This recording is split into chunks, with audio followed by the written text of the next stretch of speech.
नमस्कार दोस्तों, JP stenography YouTube channel पर आपका स्वागत है। ये डिक्टेशन 80 शब्द प्रति मिनट का होगा, जो कि 7 मिनट तक बोला जाएगा। 10 सेकंड बाद स्टार्ट किया जाएगा। जनसत्ता से लिया गया है। दोस्तों, अगर आप चैनल पर पहली बार आए हैं तो चैनल को सब्सक्राइब जरूर करें, साथ ही बेल आइकन भी ऑन कर दें ताकि आपको डेली नए नए शब्दों की डिक्टेशनों की नोटिफिकेशन समय पर मिल सके। स्टार्ट।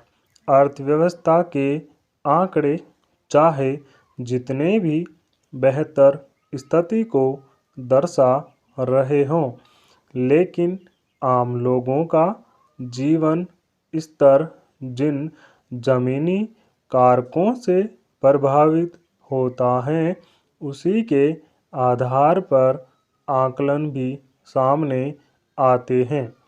पिछले करीब 3 सालों के दौरान कुछ अप्रत्याशित झटकों से उबरने के क्रम अब अर्थव्यवस्था फिर से रफ्तार पकड़ने लगी है, लेकिन इसके समांतर साधारण लोगों के सामने आज भी आमदनी और क्रय शक्ति के बरकस ज़रूरत की वस्तुओं की कीमतें एक चुनौती की तरह बनी हुई हैं।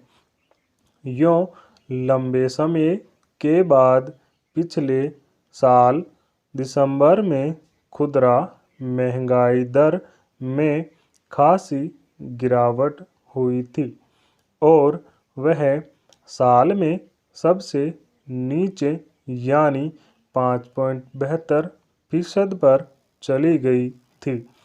तब यह उम्मीद की गई थी कि अब देश शायद मुश्किल दौर से उबर रहा है और बाजार आम लोगों के लिए भी अनुकूल होने की राह पर हैं, लेकिन बाजार की यह गति देर तक कायम नहीं सकी।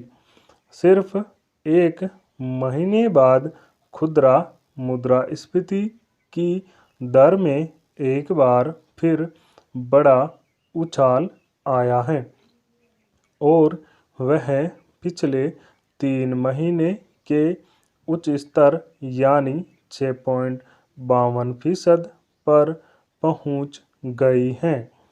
यह चिंता की वजह इसलिए भी है कि भारतीय रिजर्व बैंक यानी आरबीआई ने महंगाई की दर को 2 से 6% के दायरे में रखने का लक्ष्य तय किया हुआ है।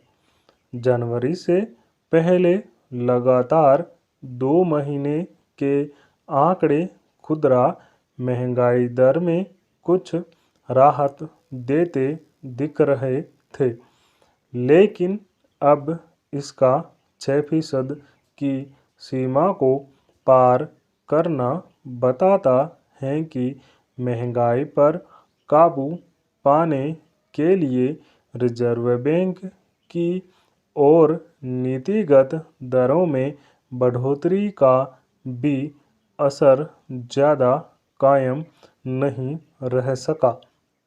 गौरतलब है कि महंगाई के लगातार बेलगाम बने रहने के बीच इसकी रफ्तार थामने के लिए आरबीआई ने कई बार रेपो दरों में भी बढ़ोतरी की है। इसका तात्कालिक असर भी पड़ता दिखा, लेकिन बाजार में ज़रूरी वस्तुओं की कीमतों में उछाल देखा जा रहा है और खाद्य वस्तुओं की महंगाई दर 5.94% पर जा पहुंची है। हालांकि सब्जियों के दाम फिलहाल नियंत्रण में हैं, लेकिन दूध, मसालों के अलावा ईंधन और प्रकाश वर्ग में कीमतों के इजाफे ने फिर मुश्किल पैदा की है। यह स्थिति इसलिए भी खतरे की घंटी है कि आरबीआई इस समस्या के संदर्भ में फिर रेपो दरों में बढ़ोतरी कर सकता है। यह अलग सवाल है कि महंगाई को नियंत्रित करने के लिए अपनाई गई मौद्रिक नीतियां किस स्तर तक कामयाब हो पाती हैं। जाहिर है बाजार में खाने पीने और रोज़मर्रा की अन्य ज़रूरी वस्तुओं की कीमतों में बढ़ोतरी ने न केवल आम जनता बल्कि सरकार के माथे पर भी शिकन पैदा की है।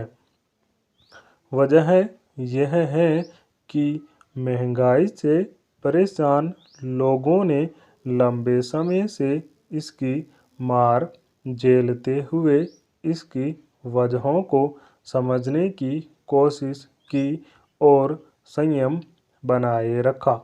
लेकिन महामारी के दौरान पूर्णबंदी सहित अन्य कई वजहों से आर्थिक मोर्चे पर छाई मायूसी के बादल अब छंटने लगे हैं और कहा जा सकता है कि अर्थव्यवस्था एक बार फिर सामान्य होने की राह पर है। यानी चूंकि हालात में तेजी से बदलाव आ रहे हैं, इसलिए स्वाभाविक ही लोग बाजार के भी सामान्य और सबकी पहुंच में होने की उम्मीद करने लगे हैं। कुछ समय पहले जब खुदरा महंगाई दर में गिरावट दर्ज की गई थी, तब लोगों के बीच राहत का भाव स्पष्ट तौर पर देखा गया था। इसका कारण भी समझा जा सकता है। दरअसल आबादी का एक बड़ा हिस्सा अब भी आमदनी और क्रय शक्ति के बीच असंतुलन के दौर से गुजर रहा है। स्टॉप।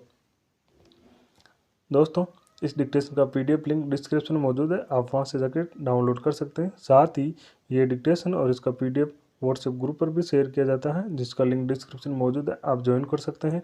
दोस्तों, अगर डिक्टेशन अच्छा लगे, पसंद आए तो लाइक शेयर जरूर करें। Thank you.